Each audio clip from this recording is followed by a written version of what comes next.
یہ پیغمبر جو ہم وقتاً فوقتاً بھیجتے رہے ہیں، ان میں سے ہم نے بعض کو بعض پر فضیلت دی ہے۔ بعض ایسے ہیں جن سے اللہ نے گفتگو کی، اور بعض کے دوسرے امور میں مرتبے بلند کیے، اور عیسیٰ ابن مریم کو ہم نے کھلی ہوئی نشانیاں عطا کی اور روح القدس سے ان کو مدد دی، اور اگر اللہ چاہتا تو ان سے پچھلے لوگ اپنے پاس کھلی نشانیاں آنے کے بعد آپس میں نہ لڑتے، لیکن انہوں نے اختلاف کیا تو ان میں سے بعض تو ایمان لے آئے اور بعض کافر ہی رہے۔ اور اگر اللہ چاہتا تو یہ لوگ باہم جنگ و قتال نہ کرتے، لیکن اللہ جو چاہتا ہے کرتا ہے۔ اے ایمان والو، جو مال ہم نے تم کو دیا ہے اس میں سے اس دن کے آنے سے پہلے پہلے خرچ کر لو جس میں نہ اعمال کا سودا ہو اور نہ دوستی اور سفارش ہو سکے، اور کفر کرنے والے لوگ ظالم ہیں۔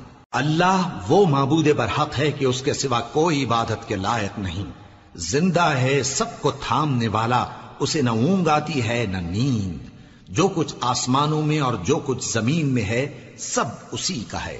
کون ہے کہ اس کی اجازت کے بغیر اس سے کسی کی سفارش کر سکے؟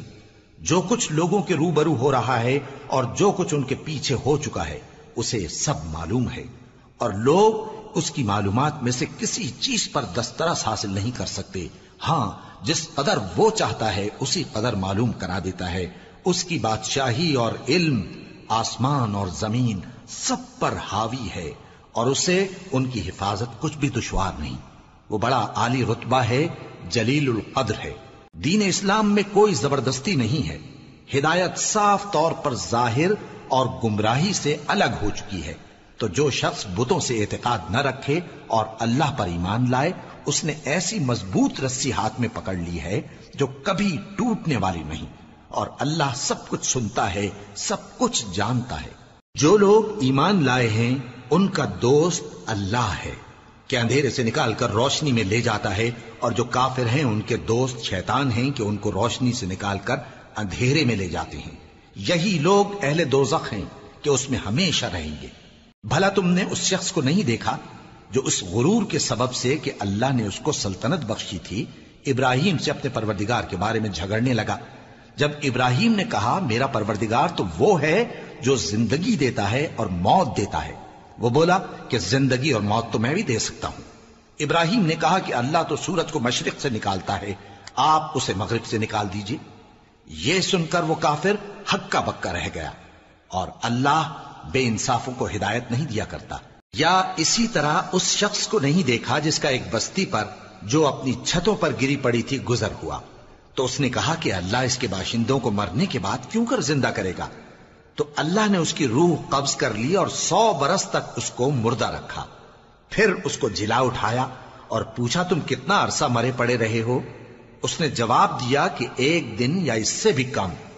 اللہ نے فرمایا نہیں بلکہ 100 برس مرے رہے ہو، اور اپنے کھانے پینے کی چیزوں کو دیکھو کہ اتنی مدت میں مطلق سڑی بسی نہیں، اور اپنے گدھے کو بھی دیکھو جو مرا پڑا ہے۔ غرض ان باتوں سے یہ ہے کہ ہم تم کو لوگوں کے لیے اپنی قدرت کی نشانی بنائیں، اور ہاں گدھے کی ہڈیوں کو دیکھو کہ ہم ان کو کس طرح جوڑے دیتے اور ان پر کس طرح گوشت پوست چڑھائے دیتے ہیں۔ جب یہ واقعات اس کے مشاہدے میں آئے تو بول اٹھا کہ میں یقین کرتا ہوں کہ اللہ ہر چیز پر قادر ہے۔ اور جب ابراہیم نے اللہ سے عرض کیا کہ اے پروردگار مجھے دکھا کہ تو مردوں کو کیوں کر زندہ کرے گا، اللہ نے فرمایا کیا تم نے اس بات کا یقین نہیں کیا؟ انہوں نے کہا کیوں نہیں، لیکن میں دیکھنا اس لیے چاہتا ہوں کہ میرا دل اطمینان کامل حاصل کر لے۔ فرمایا کہ 4 پرندے لے لو، پھر ان کو اپنے سے ہلا لو اور ان کے ٹکڑے ٹکڑے کر دو، پھر ان کا ایک ایک ٹکڑا ہر ایک پہاڑ پر رکھ دو، پھر ان کو بلاؤ تو وہ تمہارے پاس دوڑتے چلے آئیں گے، اور جان رکھو کہ اللہ غالب ہے، صاحب حکمت ہے۔ جو لوگ اپنا مال اللہ کی راہ میں خرچ کرتے ہیں ان کے مال کی مثال اس دانے کی سی ہے جس سے 7 بالیں اگیں اور ہر ایک بال میں 100 دانے ہوں، اور اللہ جس کے اجر کو چاہتا ہے اور زیادہ کرتا ہے، اور اللہ کشائش والا ہے، سب کچھ جاننے والا ہے۔ جو لوگ اپنا مال اللہ کے راستے میں صرف کرتے ہیں پھر اس کے بعد نہ اس خرچ کا کسی پر احسان رکھتے ہیں اور نہ کسی کو تکلیف دیتے ہیں، ان کا صلہ ان کے پروردگار کے پاس تیار ہے، اور قیامت کے روز نہ ان کو کچھ خوف ہوگا اور نہ وہ غمگین ہوں گے۔ جس خیرات کے دینے کے بعد لینے والے کو ایذا دی جائے اس سے تو نرم بات کہہ دینی اور درگزر کرنا بہتر ہے، اور اللہ بے نیاز ہے، بردبار ہے۔ مومنوں، اپنے صدقات و خیرات احسان رکھنے اور ایذا دینے سے اس شخص کی طرح برباد نہ کر دینا جو لوگوں کو دکھاوے کے لیے مال خرچ کرتا ہے اور اللہ اور روز آخر پر ایمان نہیں رکھتا، تو اس کے مال کی مثال اس چٹان کی سی ہے جس پر تھوڑی سی مٹی پڑی ہو اور اس پر زور کا مے برس کر اسے صاف کر ڈالے۔ اسی طرح یہ ریاکار لوگ اپنے اعمال کا کچھ بھی صلہ حاصل نہیں کر سکیں گے، اور اللہ ایسے ناشکروں کو ہدایت نہیں دیا کرتا۔ اور جو لوگ اللہ کی خوشنودی حاصل کرنے کے لیے اور خلوص نیت سے اپنا مال خرچ کرتے ہیں، ان کی مثال ایک باغ کی سی ہے جو اونچی جگہ پر واقع ہو، جب اس پر زور کا مے پڑے تو دگنا پھل لائے، پھر اگر مے نہ بھی پڑے تو خیر پھوار ہی صحیح، اور اللہ تمہارے کاموں کو دیکھ رہا ہے۔ بھلا تم میں کوئی یہ چاہتا ہے کہ اس کا کھجوروں اور انگوروں کا باغ ہو جس میں نہریں بہ رہی ہوں اور اس میں اس کے لیے ہر قسم کے میوے موجود ہوں، اور اسے بڑھاپا آ پکڑے اور اس کے ننھے ننھے بچے بھی ہوں، تو ناگہاں اس باغ پر آگ کا بھرا ہوا بگولا چلے، پس وہ جل جائے۔ اس طرح اللہ تم سے اپنی آیتیں کھول کھول کر بیان فرماتا ہے تاکہ تم سوچو اور سمجھو۔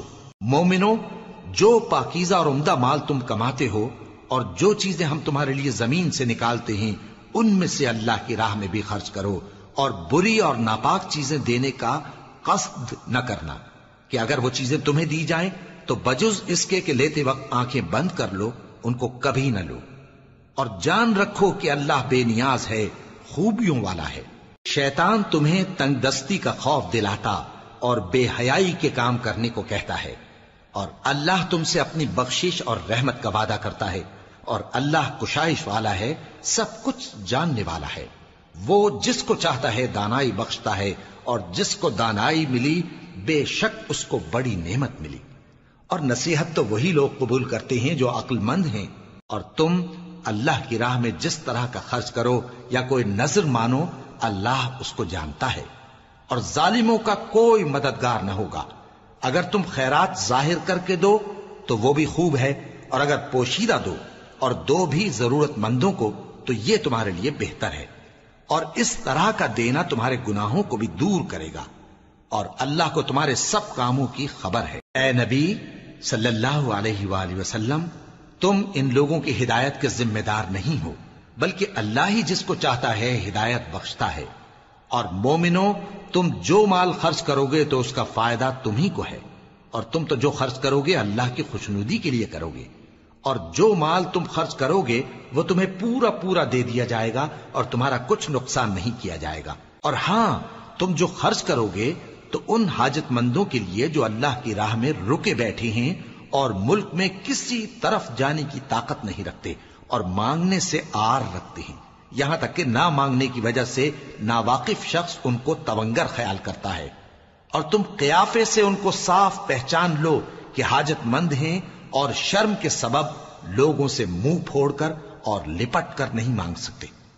اور تم جو مال خرچ کرو گے کچھ شک نہیں کہ اللہ اس کو جانتا ہے۔ جو لوگ اپنا مال رات اور دن اور پوشیدہ اور ظاہر اللہ کی راہ میں خرچ کرتے رہتے ہیں، ان کا صلہ ان کے پروردگار کے پاس ہے، اور ان کو قیامت کے دن نہ کسی طرح کا خوف ہوگا اور نہ غم۔ جو لوگ سود کھاتے ہیں وہ قبروں سے اس طرح حواس باختہ اٹھیں گے جیسے کسی کو جن نے لپٹ کر دیوانہ بنا دیا ہو، یہ اس لیے کہ وہ کہتے ہیں کہ سودا بیچنا بھی تو نفع کے لحاظ سے ویسا ہی ہے جیسے سود لینا، حالانکہ سودے کو اللہ نے حلال کیا ہے اور سود کو حرام۔ تو جس شخص کے پاس اللہ کی نصیحت پہنچی اور وہ سود لینے سے باز آ گیا تو جو پہلے ہو چکا وہ اس کا، اور قیامت میں اس کا معاملہ اللہ کے سپرد۔ اور جو پھر لینے لگا تو ایسے لوگ دوزخی ہیں کہ ہمیشہ دوزخ میں جلتے رہیں گے۔ اللہ سود کو نابود یعنی بے برکت کرتا اور خیرات کی برکت کو بڑھاتا ہے، اور اللہ کسی ناشکر گناہگار کو دوست نہیں رکھتا۔ جو لوگ ایمان لائے اور نیک عمل کرتے اور نماز پڑھتے اور زکوٰۃ دیتے رہے، ان کو ان کے کاموں کا صلہ اللہ کے ہاں ملے گا، اور قیامت کے دن ان کو نہ کچھ خوف ہوگا اور نہ وہ غمناک ہوں گے۔ مومنو، اللہ سے ڈرو، اور اگر ایمان رکھتے ہو تو جتنا سود باقی رہ گیا ہے اس کو چھوڑ دو، پھر اگر ایسا نہ کرو گے تو تم اللہ اور اس کے رسول کی طرف سے اعلان جنگ سن لو، اور اگر توبہ کر لو گے اور سود چھوڑ دو گے تو تم کو اپنی اصل رقم لینے کا حق ہے، جس میں نہ اوروں کا نقصان اور نہ تمہارا نقصان۔ اور اگر قرض لینے والا تنگ دست ہو تو اسے کشائش کے حاصل ہونے تک مہلت دو، اور اگر زر قرض بخش دو تو وہ تمہارے لیے زیادہ اچھا ہے، بشرطے کہ سمجھو۔ اور اس دن سے ڈرو جبکہ تم اللہ کے حضور میں لوٹ کر جاؤ گے، اور ہر شخص اپنے اعمال کا پورا پورا بدلہ پائے گا اور کسی کو کچھ نقصان نہ ہوگا۔ مومنو، جب تم آپس میں کسی میعاد معین کے لیے قرض کا معاملہ کرنے لگو تو اس کو لکھ لیا کرو، اور لکھنے والا تم میں کسی کا نقصان نہ کرے بلکہ انصاف سے لکھے۔ نیز لکھنے والا جیسا اللہ نے اسے سکھایا ہے لکھنے سے انکار بھی نہ کرے اور دستاویز لکھ دے، اور جو شخص قرض لے وہی دستاویز کا مضمون بول کر لکھوائے، اور اللہ سے کہ اس کا مالک ہے خوف کرے، اور زر قرض میں سے کچھ کم نہ لکھوائے۔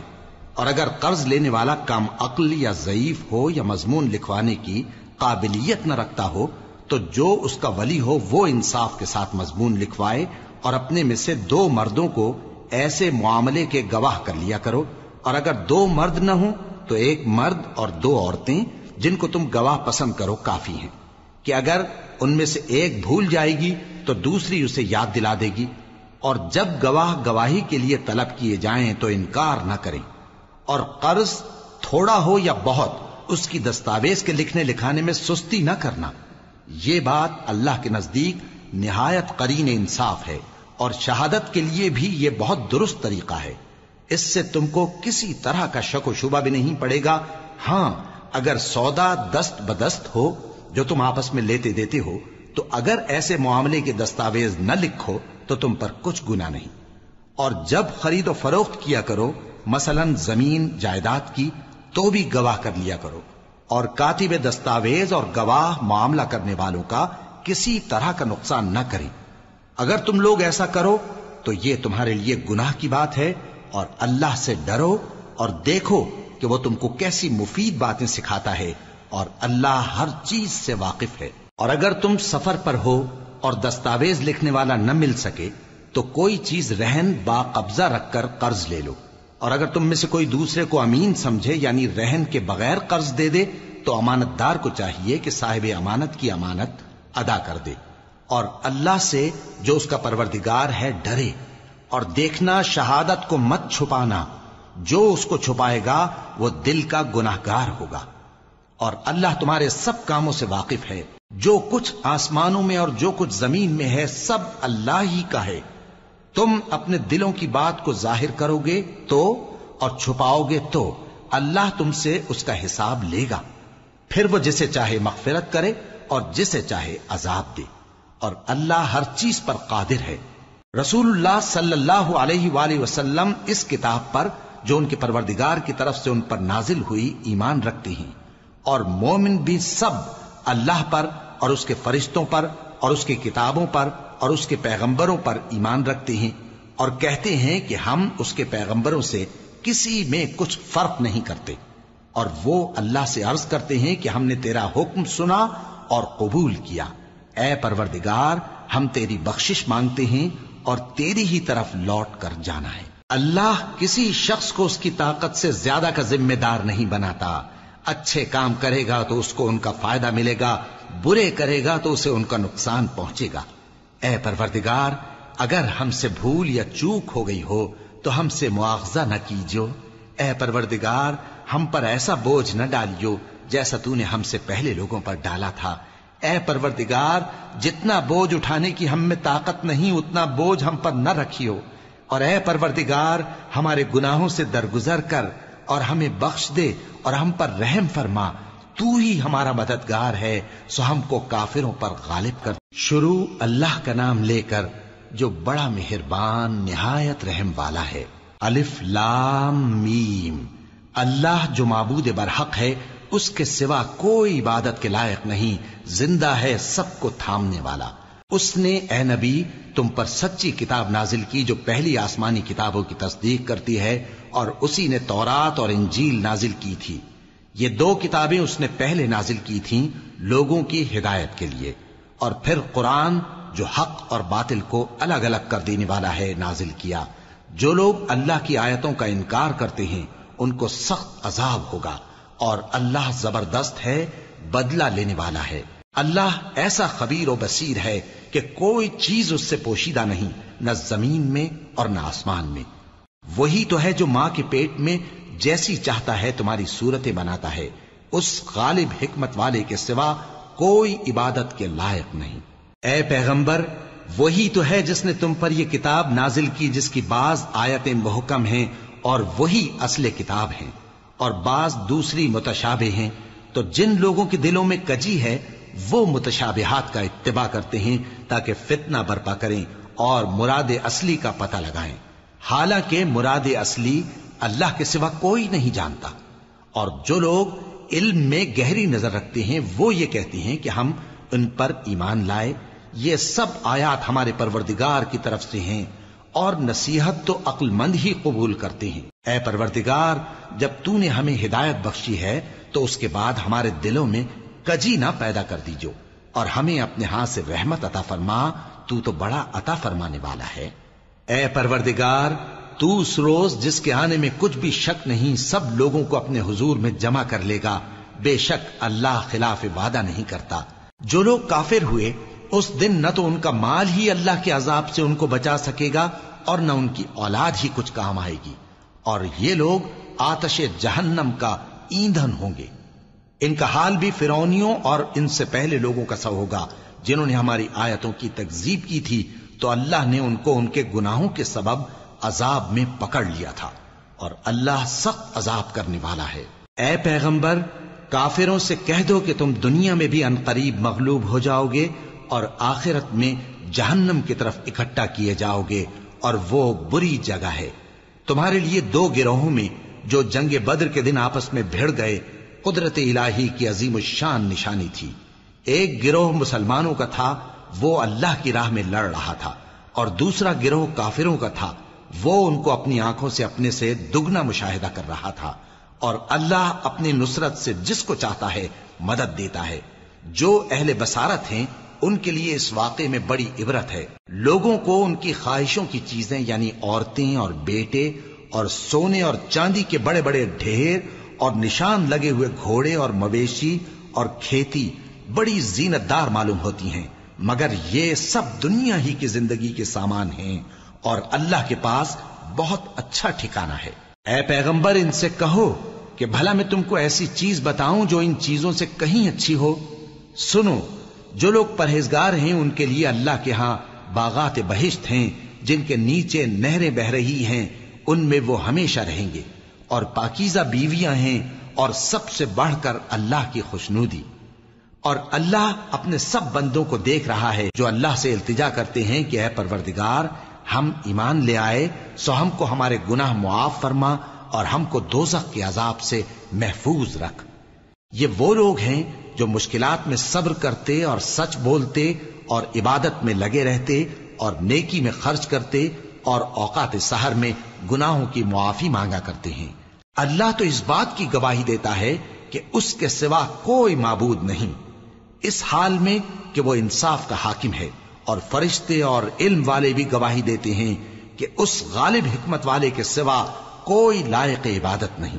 دین تو اللہ کے نزدیک اسلام ہی ہے، اور اہل کتاب نے جو اس دین سے اختلاف کیا تو علم حاصل ہونے کے بعد آپس کی ضد سے کیا، اور جو شخص اللہ کی آیتوں کو نہ مانے تو اللہ جلد حساب لینے والا ہے۔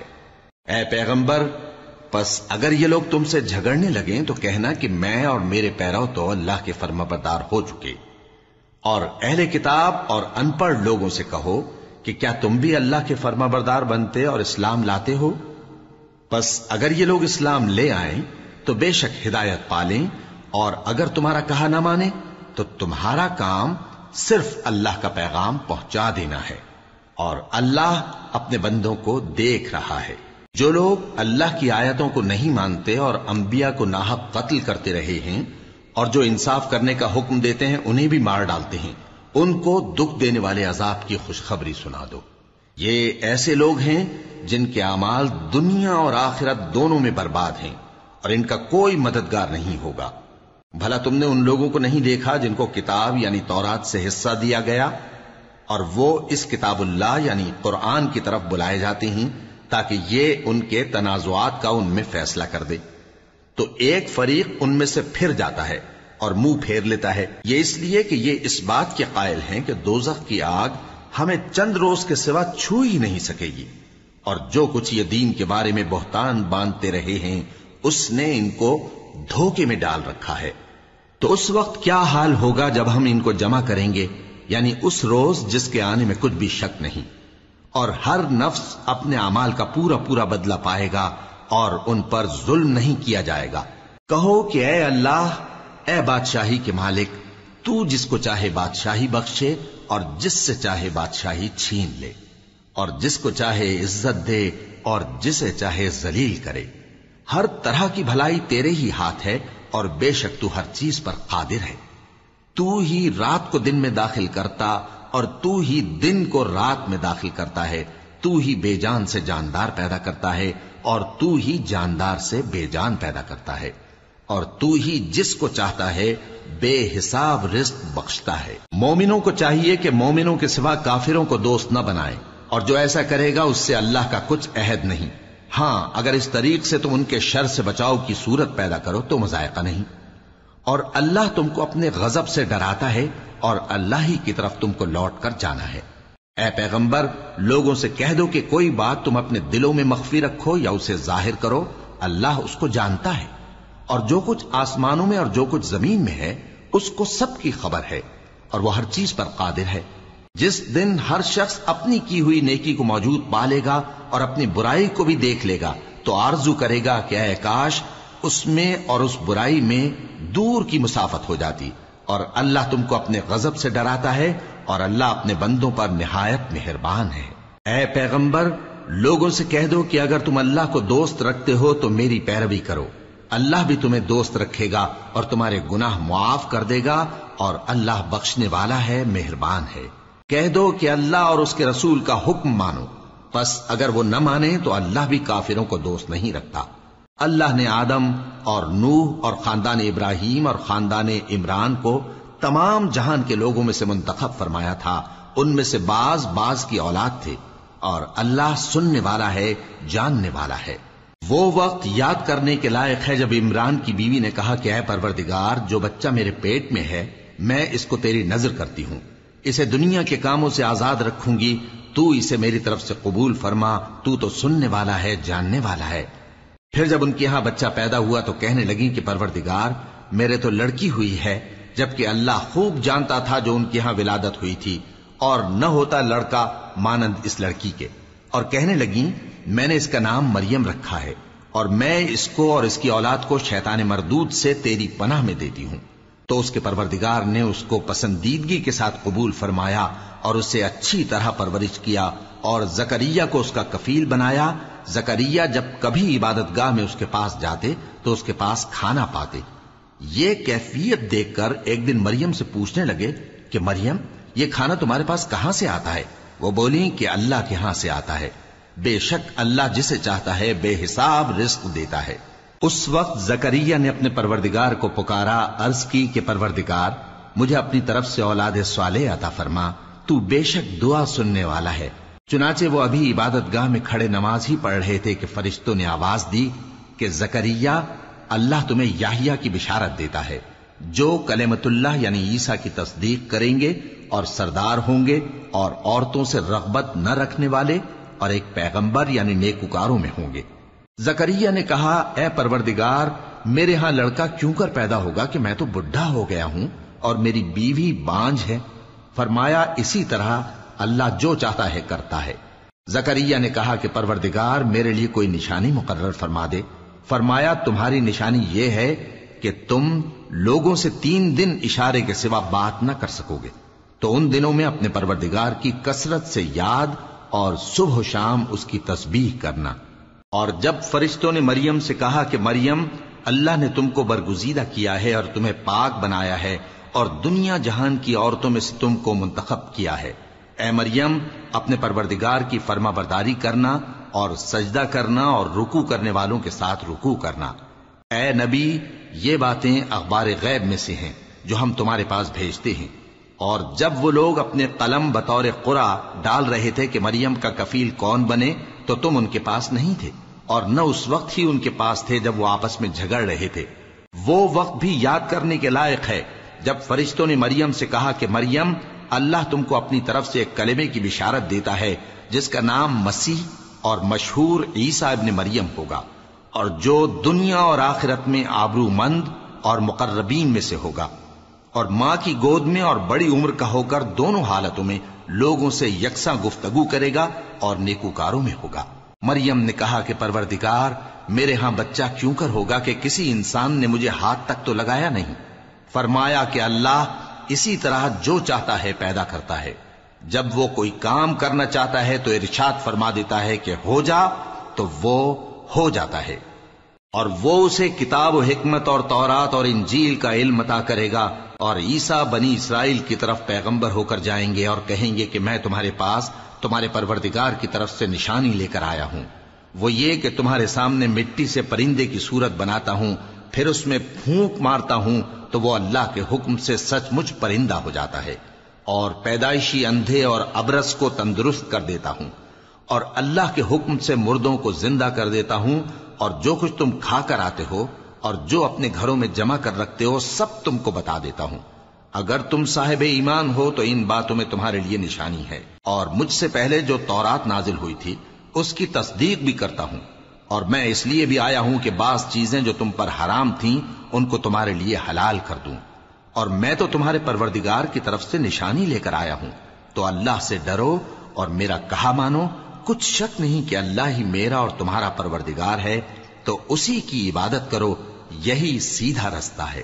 پھر جب عیسیٰ نے ان کی طرف سے انکار و نافرمانی ہی دیکھی تو کہنے لگے کہ کوئی ہے جو اللہ کا طرفدار اور میرا مددگار ہو؟ حواری بولے کہ ہم اللہ کے طرفدار اور آپ کے مددگار ہیں، ہم اللہ پر ایمان لائے اور آپ گواہ رہے کہ ہم فرمانبردار ہیں۔ اے پروردگار، جو کتاب تو نے نازل فرمائی ہے ہم اس پر ایمان لے آئے اور تیرے پیغمبر کے متبع ہو چکے، تو ہم کو ماننے والوں میں لکھ رکھ۔ اور وہ یعنی یہود قتل عیسیٰ کے بارے میں ایک چال چلے، اور اللہ نے بھی عیسیٰ کو بچانے کے لیے تدبیر کی، اور اللہ بہترین تدبیر کرنے والا ہے۔ اس وقت اللہ نے فرمایا کہ عیسیٰ، میں تمہاری دنیا میں رہنے کی مدت پوری کر کے تم کو اپنی طرف اٹھا لوں گا اور تمہیں کافروں کی صحبت سے پاک کر دوں گا، اور جو لوگ تمہاری پیروی کریں گے ان کو کافروں پر قیامت تک فائق و غالب رکھوں گا۔ پھر تم سب میرے پاس لوٹ کر آؤ گے تو جن باتوں میں تم اختلاف کرتے رہے اس دن تم میں ان کا فیصلہ کر دوں گا۔ اب جو کافر ہوئے ان کو دنیا اور آخرت دونوں میں سخت عذاب دوں گا، اور ان کا کوئی مددگار نہ ہوگا۔ اور جو لوگ ایمان لائے اور عمل نیک کرتے رہے ان کو اللہ پورا پورا صلہ دے گا، اور اللہ ظالموں کو دوست نہیں رکھتا۔ اے نبی، یہ ہم تم کو اللہ کی آیتیں اور حکمت بھری نصیحتیں پڑھ پڑھ کر سناتے ہیں۔ عیسیٰ کا حال اللہ کے نزدیک آدم کا سا ہے کہ اس نے پہلے مٹی سے ان کو بنایا، پھر فرمایا کہ باشعور انسان ہو جا، تو وہ ویسے ہی ہو گئے۔ یہ بات تمہارے پروردگار کی طرف سے حق ہے، تو تم ہرگز شک کرنے والوں میں نہ ہونا۔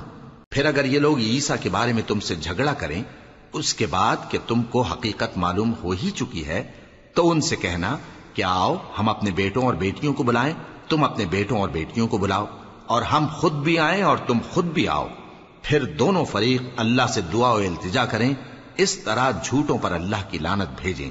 یہ تمام بیانات صحیح ہیں، اور اللہ کے سوا کوئی معبود نہیں، اور بے شک اللہ غالب ہے، صاحب حکمت ہے۔ بس اگر یہ لوگ پھر جائیں تو اللہ مفسدوں کو خوب جانتا ہے۔ کہہ دو کہ اے اہل کتاب، جو بات ہمارے اور تمہارے دونوں کے درمیان یکساں تسلیم کی گئی ہے اس کی طرف آؤ، وہ یہ کہ اللہ کے سوا ہم کسی کی عبادت نہ کریں اور اس کے ساتھ کسی چیز کو شریک نہ بنائیں، اور ہم میں کوئی کسی کو اللہ کے سوا اپنا کارساز نہ سمجھے۔ پھر اگر یہ لوگ اس بات کو نہ مانیں تو ان سے کہہ دو کہ تم گواہ رہو کہ ہم اللہ کے فرما بردار ہیں۔ اے اہل کتاب، تم ابراہیم کے بارے میں کیوں جھگڑتے ہو؟ حالانکہ تورات اور انجیل ان کے بعد اتری ہیں اور وہ پہلے ہو چکے، تو کیا تم عقل نہیں رکھتے؟ دیکھو، ایسی بات میں تو تم نے جھگڑا کیا ہی تھا جس کا تمہیں کچھ علم تھا بھی، مگر ایسی بات میں کیوں جھگڑتے ہو جس کا تم کو کچھ بھی علم نہیں؟ اور اللہ جانتا ہے اور تم نہیں جانتے۔ ابراہیم نہ تو یہودی تھے اور نہ عیسائی، بلکہ سب سے بے تعلق ہو کر ایک اللہ کے ہو رہے تھے اور اسی کے فرما بردار تھے اور مشرکوں میں نہ تھے۔ ابراہیم سے زیادہ قرب رکھنے والے تو وہ لوگ ہیں جو ان کی پیروی کرتے رہے، اور یہ پیغمبر آخر الزماں صلی اللہ علیہ وآلہ وسلم اور وہ لوگ جو ایمان لائے ہیں، اور اللہ مومنوں کا کارساز ہے۔ اے اہل اسلام، بعض اہل کتاب اس بات کی خواہش رکھتے ہیں کہ کسی طرح تم کو گمراہ کر دیں، حالانکہ یہ تم کو کیا گمراہ کریں گے، اپنے آپ کو ہی گمراہ کر رہے ہیں اور نہیں جانتے۔ اے اہل کتاب، تم اللہ کی آیتوں سے کیوں انکار کرتے ہو اور تم تورات کو مانتے تو ہو؟ اے اہل کتاب، تم سچ کو جھوٹ کے ساتھ خلط ملط کیوں کرتے ہو اور حق کو کیوں چھپاتے ہو جبکہ تم جانتے بھی ہو؟ اور اہل کتاب کا ایک گروہ اپنے آدمیوں سے کہتا ہے کہ جو کتاب مومنوں پر نازل ہوئی ہے اس پر دن کے شروع میں تو ایمان لے آیا کرو اور اس کے آخر میں انکار کر دیا کرو، تاکہ وہ اسلام سے برگشتہ ہو جائیں، اور اپنے دین کے پیروں کے سوا کسی اور کی بات کا یقین نہ کر لینا۔ اے پیغمبر، کہہ دو کہ ہدایت تو اللہ ہی کی ہدایت ہے۔ وہ یہ بھی کہتے ہیں، یہ بھی نہ ماننا کہ جو چیز تم کو ملی ہے ویسی کسی اور کو بھی مل سکتی ہے، ورنہ وہ تم پر تمہارے رب کے روبرو حجت قائم کر دیں گے۔ اے پیغمبر، کہہ دو کہ بزرگی اللہ ہی کے ہاتھ میں ہے، وہ جسے چاہتا ہے دیتا ہے، اور اللہ کشائش والا ہے، علم والا ہے۔ وہ اپنی رحمت سے جس کو چاہتا ہے خاص کر لیتا ہے، اور اللہ بڑے فضل کا مالک ہے۔ اور اہل کتاب میں سے کوئی تو ایسا ہے کہ اگر تم اس کے پاس دیناروں کا ڈھیر امانت رکھ دو تو تم کو فوراً واپس دے دے، اور کوئی اس طرح کا ہے کہ اگر اس کے پاس 1 دینار بھی امانت رکھو تو جب تک اس کے سر پر ہر وقت کھڑے نہ رہو تمہیں دے ہی نہیں۔ یہ اس لیے کہ وہ کہتے ہیں کہ امیوں کے بارے میں ہم سے مواخذہ نہیں ہوگا۔ یہ اللہ پر محض جھوٹ بولتے ہیں اور اس بات کو جانتے بھی ہیں۔ ہاں، کیوں نہیں؟ جو شخص اپنے اقرار کو پورا کرے اور پرہیزگار بنا رہے تو اللہ بھی پرہیزگاروں کو دوست رکھتا ہے۔ جو لوگ اللہ کے اقراروں اور اپنی قسموں کو بیچ ڈالتے ہیں اور ان کے عوض تھوڑی سی قیمت حاصل کرتے ہیں، ان کا آخرت میں کچھ حصہ نہیں۔ ان سے اللہ نہ تو کلام کرے گا اور نہ قیامت کے روز ان کی طرف دیکھے گا، اور نہ ان کو پاک کرے گا، اور ان کو دکھ دینے والا عذاب ہوگا۔ اور ان اہل کتاب میں بعض ایسے ہیں کہ کتاب یعنی تورات کو زبان مروڑ مروڑ کر پڑھتے ہیں تاکہ تم سمجھو کہ جو کچھ وہ پڑھتے ہیں کتاب میں سے ہے، حالانکہ وہ کتاب میں سے نہیں ہوتا، اور کہتے ہیں کہ وہ اللہ کی طرف سے نازل ہوا ہے، حالانکہ وہ اللہ کی طرف سے نہیں ہوتا، اور اللہ پر جھوٹ بولتے ہیں اور یہ بات جانتے بھی ہیں۔ کسی آدمی کو شایع نہیں کہ اللہ اسے کتاب اور حکومت اور نبوت عطا فرمائے، پھر وہ لوگوں سے کہے کہ اللہ کو چھوڑ کر میرے بندے ہو جاؤ، بلکہ اس کو یہ کہنا چاہیے کہ اے اہل کتاب، تم ربانی ہو جاؤ، کیونکہ تم کتاب کی تعلیم بھی دیتے ہو اور کیونکہ پڑھتے پڑھاتے رہتے ہو۔ اور اس کو یہ بھی نہیں کہنا چاہیے کہ تم فرشتوں اور پیغمبروں کو معبود بنا لو۔ بھلا جب تم مسلمان ہو چکے تو کیا وہ تمہیں کافر ہونے کو کہے گا؟ اور جب اللہ نے پیغمبروں سے عہد لیا کہ جب میں تم کو کتاب اور دانائی عطا کروں پھر تمہارے پاس کوئی پیغمبر آئے جو تمہاری کتاب کی تصدیق کرے تو تمہیں ضرور اس پر ایمان لانا ہوگا اور ضرور اس کی مدد کرنی ہوگی۔ اور عہد لینے کے بعد پوچھا کہ بھلا تم نے اقرار کیا اور اس اقرار پر میرا ذمہ لیا، یعنی مجھے ضامن ٹھہرایا؟ انہوں نے کہا ہاں، ہم نے اقرار کیا۔ فرمایا کہ تم اس عہد و پیمان کے گواہ رہو اور میں بھی تمہارے ساتھ گواہ ہوں۔ اب جو لوگ اس کے بعد پھر جائیں تو وہی بد کردار ہیں۔ پھر کیا یہ کافر اللہ کے دین کے سوا کسی اور دین کے طالب ہیں؟ حالانکہ سب اہل آسمان و زمین خوشی یا ناخوشی سے اللہ کے فرما بردار ہیں اور اسی کی طرف لوٹ کر جانے والے ہیں۔ کہو کہ ہم اللہ پر ایمان لائے اور جو کتاب ہم پر نازل ہوئی اور جو صحیفے ابراہیم اور اسماعیل اور اسحاق اور یعقوب اور ان کی اولاد پر اترے، اور جو کتابیں موسیٰ اور عیسیٰ اور دوسرے انبیاء کو پروردگار کی طرف سے ملیں، سب پر ایمان لائے۔ ہم ان پیغمبروں میں سے کسی میں کچھ فرق نہیں کرتے، اور ہم اسی اللہ کے فرما بردار ہیں۔ اور جو شخص اسلام کے سوا کسی اور دین کا طالب ہوگا وہ اس سے ہرگز قبول نہیں کیا جائے گا، اور ایسا شخص آخرت میں نقصان اٹھانے والوں میں ہوگا۔ اللہ ایسے لوگوں کو کیوں کر ہدایت دے جو ایمان لانے کے بعد کافر ہو گئے اور پہلے اس بات کی گواہی دے چکے کہ یہ پیغمبر برحق ہے اور ان کے پاس دلائل بھی آ گئے، اور اللہ بے انصافوں کو ہدایت نہیں دیتا۔ ان لوگوں کی سزا یہ ہے کہ ان پر اللہ کی اور فرشتوں کی اور انسانوں کی سب کی لعنت ہے، ہمیشہ اس لعنت میں گرفتار رہیں گے۔ ان سے نہ تو عذاب ہلکا کیا جائے گا اور نہ انہیں مہلت دی جائے گی۔ ہاں، جنہوں نے اس کے بعد توبہ کی اور اپنی حالت درست کر لی تو اللہ بخشنے والا مہربان ہے۔ جو لوگ ایمان لانے کے بعد کافر ہو گئے پھر کفر میں بڑھتے گئے، ایسوں کی توبہ ہرگز قبول نہیں ہوگی اور یہ لوگ گمراہ ہیں۔ جو لوگ کافر ہوئے اور کفر ہی کی حالت میں مر گئے، وہ اگر نجات حاصل کرنی چاہیں اور بدلے میں زمین بھر سونا دیں تو ہرگز قبول نہیں کیا جائے گا۔ ان لوگوں کو دکھ دینے والا عذاب ہوگا اور ان کا کوئی مددگار نہیں ہوگا۔